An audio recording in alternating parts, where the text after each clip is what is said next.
কারো ক্যান্সার দেখে যদি এই দোয়াটা আপনি বিশ্বাসের সাথে পড়েন, জীবনে কোনোদিন ক্যান্সার রোগে আক্রান্ত হবেন না। দুর্ঘটনা দেখে যদি পড়েন, ওই দুর্ঘটনা আপনাকে স্পর্শ করবে না। যে কোনো কারো বিপদ দেখে যদি কোনো বিশ্বাসী বান্দা এই দোয়া পড়ে, বিশ্বনবী বলেন লাম ইউসিবহু যালিকাল বালা, ওই বিপদ তাকে আর ধরবে না।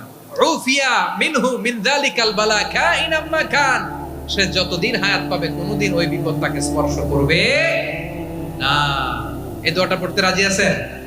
অনেক সময় আমরা দেখি হাসপাতালে ক্যান্সারের থার্ড স্টেজে চলে গেছে, লোকটা হ্যাংলা হয়ে চিকন হয়ে হায়রে কি কষ্ট পায় দেখি না। বিষ্ণু বলে একটা দোয়া যদি কেউ অন্যের কোনো বিপদ দেখে পড়ে, ওই বিপদ তার জীবনে কখনো আসবে না। শুনবেন? শোনার আগ্রহ আছে? অনেক সময় হয় যে আমরা মহাসড়ক দিয়ে যখন চড়ি, দুর্ঘটনায় হায়রে আল্লাহ